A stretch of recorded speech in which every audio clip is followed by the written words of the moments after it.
ভারতের অরুণাচল প্রদেশ চীনা সেনার অনুপ্রবেশ, নতুন উত্তেজনার সূচনা। ইন্ট্রো, স্বাগতম। আজকের বিশেষ প্রতিবেদন। সম্প্রতি পাওয়া খবর অনুযায়ী চীনের সেনাবাহিনী ভারতের অরুণাচল প্রদেশের অংশে অনুপ্রবেশ করেছে, যা দুই দেশের মধ্যে নতুন করে উত্তেজনার সৃষ্টি করেছে। এই ঘটনা নিয়ে আমরা বিশদে আলোচনা করব, কি ঘটছে সীমান্তে, এর পেছনের কারণ ও ভবিষ্যতে কি করতে পারে। পটভূমি: ভারত ও চীনের মধ্যে সীমান্ত নিয়ে বিতর্ক বহুদিন।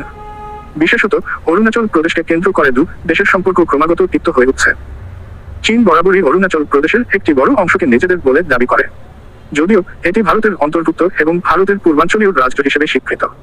ঘটনার বিশদ: সম্প্রতি খবর এসেছে যে চীনের পিপলস লিবারেশন আর্মি (পিএলএ) অরুণাচল প্রদেশের কিছু অংশে প্রবেশ করেছে।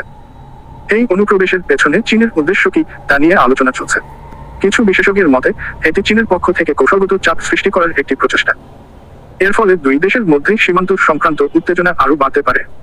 ভারতের প্রতিক্রিয়া: ভারত সরকার চীনের এই পদক্ষেপের বিরুদ্ধে তীব্র প্রতিবাদ জানিয়েছে এবং সেনাবাহিনীকে প্রস্তুত থাকার নির্দেশ দিয়েছে। সীমান্তে অতিরিক্ত বাহিনী মোতায়েন করা হয়েছে এবং পরিস্থিতি নজরদারিতে রাখা হচ্ছে। প্রতিরক্ষামন্ত্রী ও প্রধানমন্ত্রীর কার্যালয় থেকেও কড়া বিবৃতি দেওয়া হয়েছে। কূটনৈতিক পরিস্থিতি: দুই দেশের কূটনৈতিক সম্পর্ক এই ঘটনার পরে আরও কঠিন হতে পারে।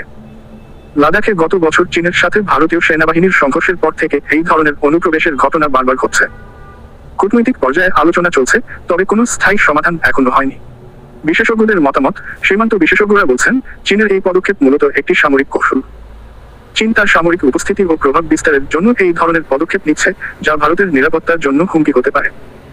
উপসংহার: ভারত ও চীনের সীমান্ত সমস্যা দীর্ঘস্থায়ী এবং এই ধরনের ঘটনা পরিস্থিতিকে আরও জটিল করে তুলতে পারে। আন্তর্জাতিক সম্প্রদায়েরও নজর রয়েছে এই অঞ্চলের দিকে। অরুণাচল প্রদেশ চীনের এই অনুপ্রবেশের প্রভাব কি হবে তা সময়ই বলে দেবে, তবে ভারতও তার সীমান্ত রক্ষা করতে দৃঢ়প্রতিজ্ঞ। সমাপ্তি: এই ছিল আজকের প্রতিবেদন। আপনারা কি মনে করেন, চীনের এই পদক্ষেপের পরিণতি কি হতে পারে? আপনার মতামত কমেন্ট সেকশনে জানান। আমাদের চ্যানেল সাবস্ক্রাইবও করতে ভুলবেন না। ধন্যবাদ।